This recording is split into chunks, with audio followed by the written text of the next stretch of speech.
Halo, selamat datang teman-teman. Kembali lagi di YouTube saya Sunya Loka bersama saya Jaya Sastra. Dan kali ini saya bawa konsep yang berbeda seperti 3 video sebelumnya, di mana saya biasanya bawanya podcast, tapi sekarang saya lebih enak seperti ini, menampilkan wajah dan nanti akan ada beberapa gambar yang akan saya tampilkan untuk menemani malam-malam kalian dan menemani waktu-waktu senggang kalian nanti.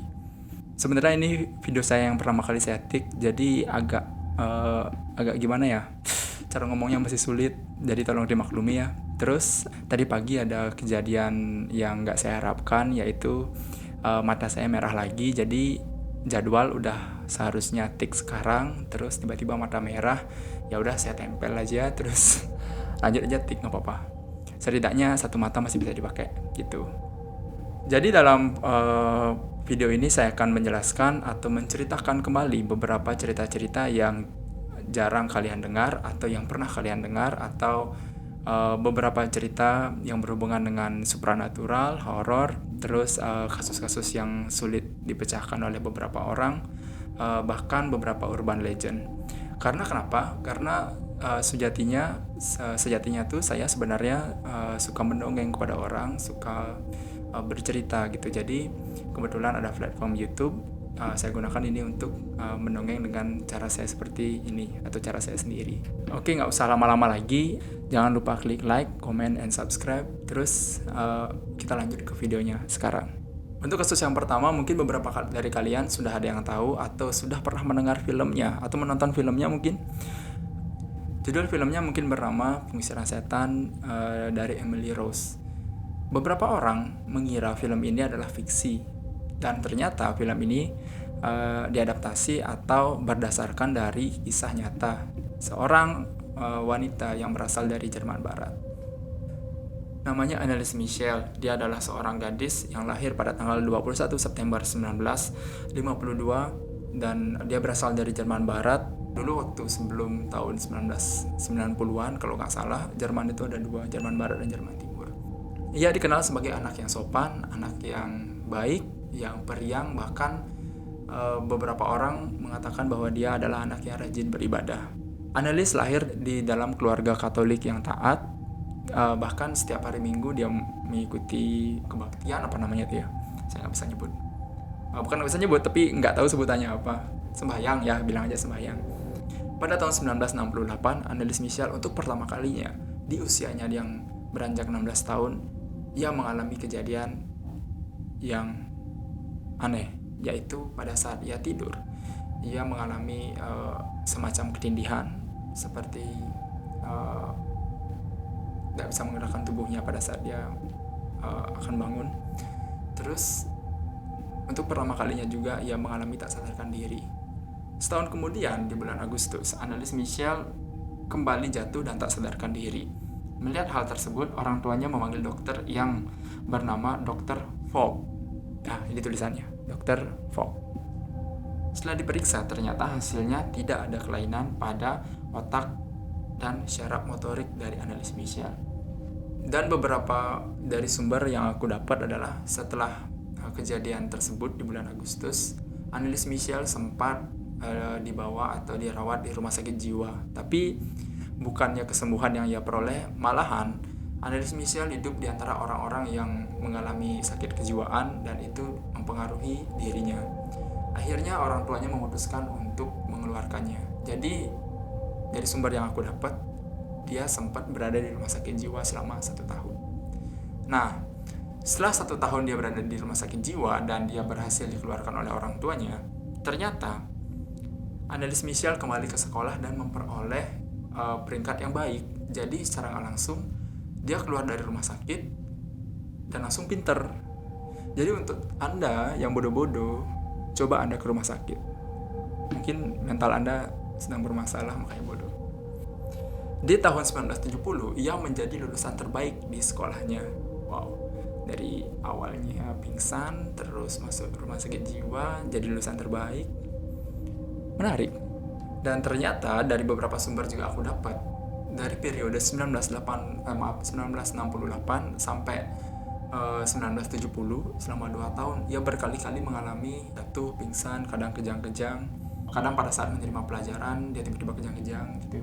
Dan sampai di tahun 1972, analis sudah beberapa kali mengalami kejang-kejang, pingsan, dan jatuh. Jadi periodenya bukan 2 tahun dari 1968. Jadi 4 tahun ya, dari 1968 sampai 1972. Nah, melihat anaknya seperti itu, orang tuanya kembali melakukan pengecekan ke dokter. Ya, jelas Pak, dokter Serap, bukan dokter yang lain. Setelah melakukan pengecekan, ternyata hasilnya tidak berubah atau tidak berbeda dari hasil yang dulu, yaitu memang tidak ada kelainan, tidak ada cacat, tidak ada rusak. Setelah melihat hal tersebut, akhirnya dokter menyimpulkan bahwa analis Michelle mengalami epilepsi dan kejang-kejang. Tapi epilepsi dan kejang-kejang yang diberikan vonis oleh dokter itu bukan kejang-kejang yang seperti kalian bayangkan. Maksudnya yang kronis, yang keras bukan, tapi ya kejang-kejang biasa. Maka dari itu analis hanya diberikan obat antikonvulsan dan gilatin yang harus dimakan secara rutin. Nah, inilah puncaknya. Di tahun 1973, ia terus mengalami kejang-kejang dan juga mendapatkan berbagai macam gangguan mistis. Oke, kita bicara gangguan mistis sekarang. Kenapa? Karena gini, kita ambil dari pengalaman yang aku tahu bahwa jika orang sudah capek atau sudah bosan dengan dengan tindakan medis, dengan perlakuan medis, dia pasti mencari alternatif lain dan berusaha menghubung-hubungkan beberapa kejadian dengan hal-hal mistis. Itu beberapa orang berpikir seperti itu, apalagi yang kita ketahui bahwa orang tua analis Michelle adalah orang yang dekat dengan agama. Jadi ya sudah pastilah mungkin akan diarahkan ke hal-hal yang mistis. Gangguan-gangguan mistis yang dialami oleh analis Michelle dan keluarganya adalah seperti melihat bayangan hitam, ketukan-ketukan di tembok. Terus ada beberapa kali analis Michelle pada saat tidur atau dia sedang kejang-kejang atau tak sadarkan diri, ia mendengar bisikan bahwa analis akan membusuk di dalam neraka. Nah, itu berdasarkan keluarganya. Tapi di suatu hari ada satu orang yang sempat menyadari bahwa analis kerasukan atau mengalami gangguan dari hal-hal yang mistis. Salah satunya adalah seorang wanita yang melihatnya pada saat ziarah. Nah, wanita ini melihat analis selalu menghindari patung Bunda Maria, patung Yesus, dan lambang-lambang keagamaan lainnya. Mungkin teman-teman Nasrani mungkin tahu ya, kayak air suci gitu. Tapi analis mengatakan bahwa air suci yang ia dapatkan itu baunya busuk dan rasanya tidak enak. Nah, itu dari orang lain yang melihat. Sekarang dari ibunya. Ibunya mengaku bahwa dirinya melihat anaknya sedang memandangi patung Bunda Maria dengan wajah yang histeris, ditambah dengan pupil mata yang melebar. Pupil itu yang Nah, sedangkan analis sendiri mengaku bahwa ia sering melihat wajah-wajah iblis setiap memejamkan matanya. Jadi, misalkan mandi, tidur, setiap dia memejamkan mata, dia melihat wajah-wajah iblis. Mungkin wajah iblis yang maksud adalah seperti gambar Lucifer mungkin, bukan iblis-iblis anime. Dan aku nggak tahu nih, mungkin dari analis dia merasa bahwa ia melihat wajah-wajah iblis yang ada di setiap ia memejamkan mata. Ia berpikir atau ia berspekulasi bahwa iblis tersebut ada di dalam dirinya. Jadi analis mengaku kepada ibunya atau kepada orang-orang yang di sekitarnya bahwa iblis ada di dalam dirinya. Nah, selain dia merasakan iblis ada di dalam dirinya, sesekali orang-orang rumah mendengar suara gonggongan anjing, yang sudah pasti itu dari analis Michelle. Jadi dari kamar itu kadang dia nggak sadar atau dia bagaimana dia tuh menggonggong. Dan puncaknya adalah beberapa lambang-lambang keagamaan seperti salib yang ada di tembok atau beberapa ya pokoknya nama-nama agama gitulah, itu tuh dirusak olehnya. Seperti dia tuh merasa bahwa nggak nyaman kalau ada lambang keagamaan di rumahnya dia. Mengetahui hal tersebut, orang tua analis akhirnya menghubungi seorang uskup di wilayahnya untuk meminta bantuan. Uskup tersebut bernama Joseph Stangl. ya itu. Uskup Joseph Stange, kemudian menugaskan seorang pendeta dan seorang pastor untuk menolong Annelies Michel. Keduanya bernama pendeta Ernst Alt dan pastor Arnold Renz. Nah, ini gampang namanya nih, kalau yang tadi agak sulit. Pendeta Ernst dan pastor Arnold akhirnya bersedia setelah melihat kondisi Annelies yang sangat memprihatinkan. Jadi pada saat itu mungkin Annelies sudah, bayangkan aja lu seorang agamais melihat orang yang mengaku kerasukan setan dengan keadaan yang rambutnya berantakan, menggonggong seperti anjing, lalu melakukan hal-hal yang di luar nalar manusia. Ya pasti kita menjadi manusia iba lah. Akhirnya kedua pendeta ini melakukan pengecekan kepada tubuh Annelies, dan kedua pendeta ini mengatakan bahwa memang benar ada iblis yang bersemayam di dalam tubuh Annelies. Oke. Sekarang kita fokus ke mistisnya. Tadi udah tuh medis-medis tuh di awal, udah medis, udah pakai obat, udah ke rumah sakit jiwa, akhirnya dapat juara. Sekarang kita fokus ke hal-hal mistisnya. Dengan izin Keuskupan Pusat, pada tanggal 24 September 1975 dilaksanakanlah ritual pengusiran setan dengan metode Romawi yang sesuai dengan hukum canon. Nah, hukum canon ini sudah digunakan atau disahkan dari abad ke-17 Masehi.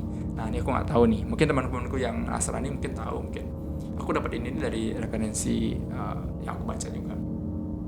Nah, ritual pengusiran setan ini berlangsung selama 4 jam dan dilaksanakan setiap 1 atau 2 kali dalam seminggu. Selama rentang waktu 10 bulan, pendeta Ernst dan pastor Renz sudah melaksanakan 67 ritual pengusiran setan dengan 42 diantaranya direkam dengan bentuk visual atau suara.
Pada suatu ketika sesi pengusiran setan, Annelies mengaku pada para pendeta bahwa ia dirasuki oleh roh-roh jahat seperti Judas Iskariot, Nero, Cain, Adolf Hitler, dan Valentin Fleischmann ya mungkin Fleischmann. Dan yang terakhir adalah Lucifer. Mungkin beberapa dari kalian nggak tahu ya. Nah, Yudas itu salah satu murid Yesus yang mengkhianatinya. Aku sempat nonton film Yesus akhirnya. Terus ada Nero itu kaisar Romawi yang tirani lah, dia tuh kayak menggunakan jabatannya untuk membunuh orang gitu. Terus Kain itu anak tertua dari Adam dan Hawa. Jadi aku sempat baca ceritanya, katanya Kain itu membunuh saudaranya sendiri. Ya mungkin kalau kalian tahu, mungkin kalian bisa tulis di komen. Nah, setelahnya Adolf Hitler adalah pemimpin Nazi yang membunuh hampir 1,2 atau 1,5 juta Yahudi di kamp konsentrasi. Terus Valentin Fleischmann itu adalah seorang pendeta yang kalau nggak salah pendeta yang lahir tahun 19 pada abad 15 lah, 15-14. Nah, pendeta itu sudah dikeluarkan dari gereja karena dia ternyata menggunakan aliran sesat atau aliran yang bukan Kristen. Dan yang terakhir adalah Lucifer. Ya, kita tahu sendiri siapa itu Lucifer. Lucifer adalah penguasa neraka atau penguasa iblis.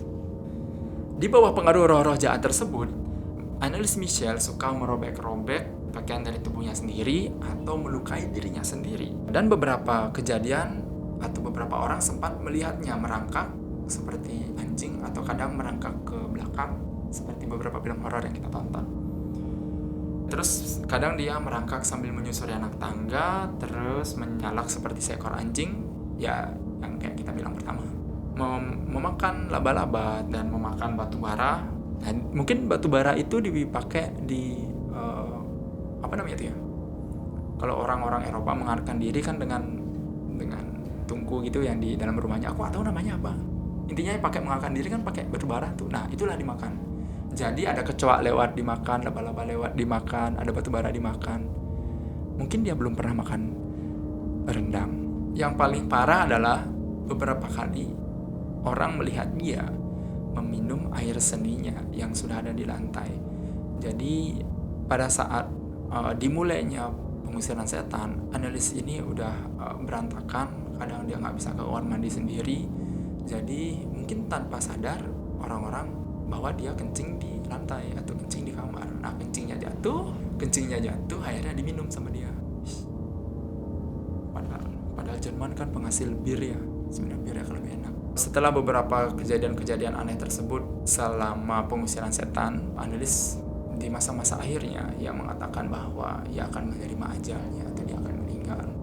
Dia sering meracau Dia meracau karena mungkin dia melihat kondisinya di mana dia sudah tidak mendapatkan nutrisi lagi, tidak ada nutrisi masuk ke dalam tubuhnya, dan obat yang diberikan dokter itu sudah diberhentikan. Jadi dia nggak mau minum obat lagi karena dia berpikir bahwa obat tersebut membuat dirinya lemah untuk melawan iblis. Nah, udah mulai meninggalkan medis.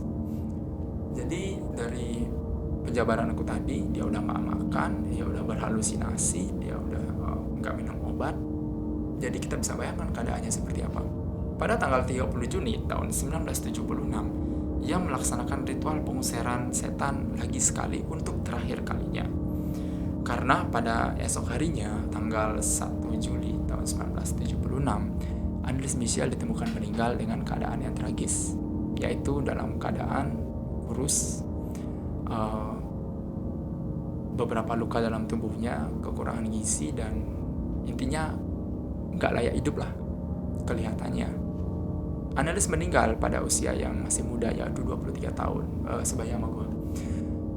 Jadi pada saat umur 23 tahun, ia hanya mempunyai berat badan sebesar 31 kg. Jadi kayak berat badan apa ya, 31 kg tuh ya, kayak ringan banget rasanya. Dibanding gini loh, jadi orang-orang luar kan, apalagi orang Jerman kan tinggi-tinggi. Bayangkan aja orang tinggi dan berat badannya cuma 31, mungkin aja itu berat badan dari tulangnya aja, mungkin tulangnya atau beberapa otot-otot lah. Jadi bisa dibayangkan kurus banget ya. Setelah dia meninggal, akhirnya mayatnya diotopsi dan ditemukan bahwa beberapa bagian tubuhnya rusak dan dia divonis meninggal karena malnutrisi. Selesai. Nah, kalau sampai sana selesai, kita aman dong. Akhirnya hidup menjadi lancar, tidak ada masalah lagi kan gitu. Tapi ternyata kejadian ini nggak sampai di sana aja. Karena hasil otopsi tersebut mengatakan bahwa ia sudah berhenti untuk mengkonsumsi obat dan meninggal dalam keadaan malnutrisi. Akhirnya kedua pastor tersebut atau kedua pendeta tersebut diseret ke pengadilan oleh pemerintah. Kedua pastor tersebut dan orang tua Anneliese akhirnya dijatuhi hukuman atas dasar tuduhan menghalangi tindakan medis dari dokter dan menyebabkan kematian dari seseorang. Nah, keempat orang ini dijatuhi hukuman 6 bulan dan 3 tahun masa percobaan.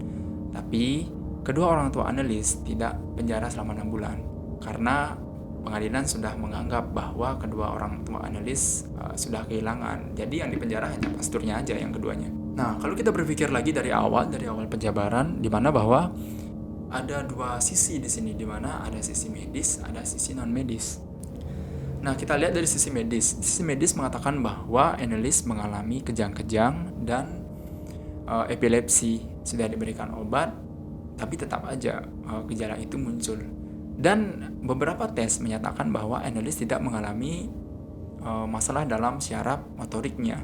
Dan di sisi spiritual adalah pengobatan analis hanya memperburuk dalam proses melawan iblis. Jadi ada dua sisi di sini.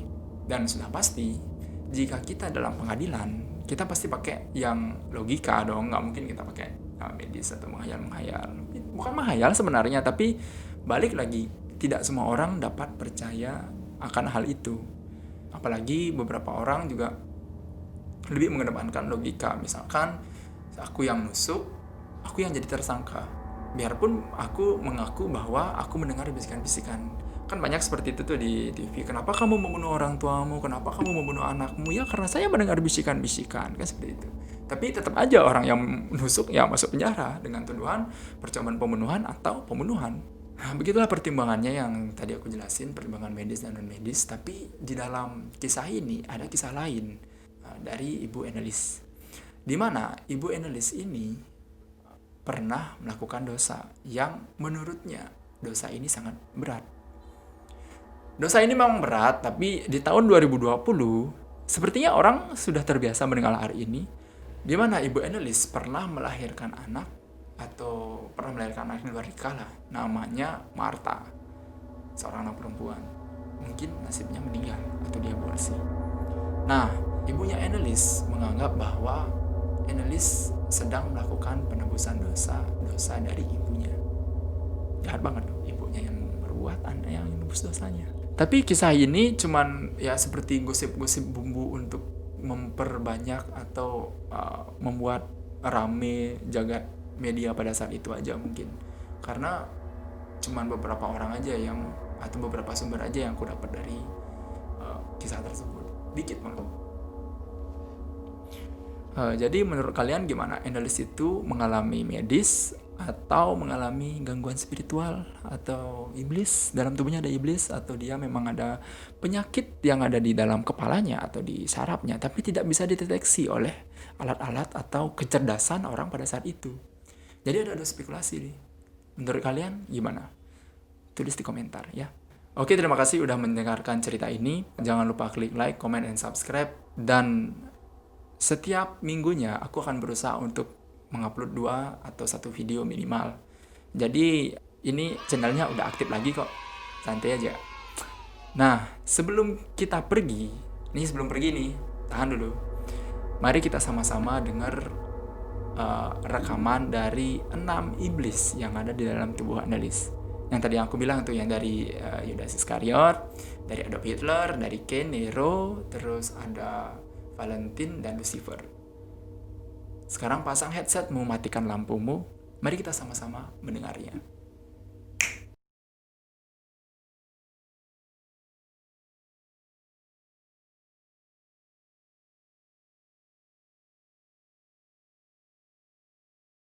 Ich will auch für die anderen Leute, damit die nicht in die Hölle kommen und so. Aber dass das dann so schlimm ist und so grausam und so furchtbar, nee. Das tut mir leid, das ist so leicht zu sagen, aber wenn es dann wirklich schlimm wird, da will man überhaupt nicht mehr, da will mein Kind schon.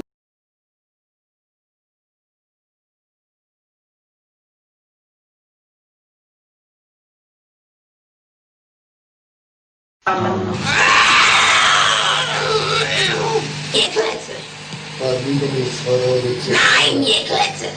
Und er war mir Kürze. Oh, so ja, ne will auch nicht. Oh, ich geh auch nicht. Oh. Sind wir schon 3? Ah, wie. Was ist so eine Scheiße?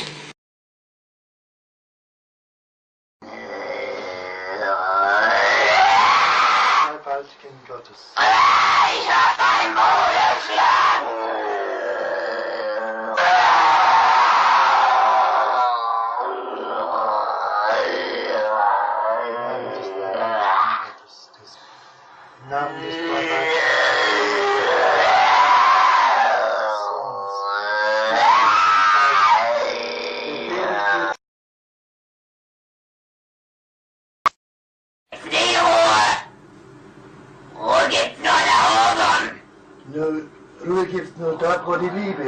Ja, bei uns gibt's Nur Hass.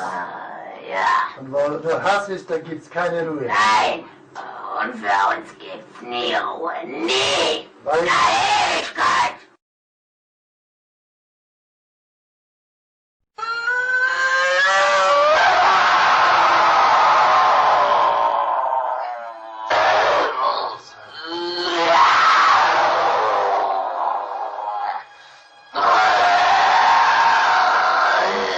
Und jetzt bin ich verdammt.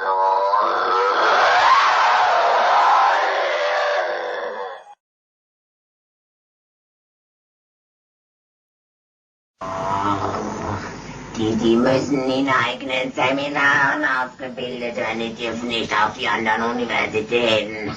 Kapiert? Klar. Ist da sonst noch etwas zu sagen? Oh, weil das, weil. Weil der Teufel größere Macht.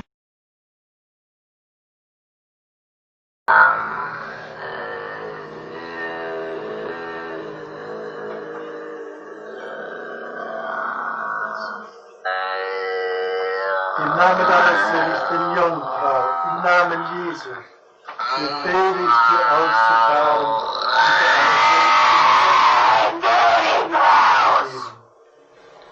im Namen des dreifaltigen Gottes, des Vaters, im Namen des dreifaltigen Geistes, befehle ich dir auszufahren und nicht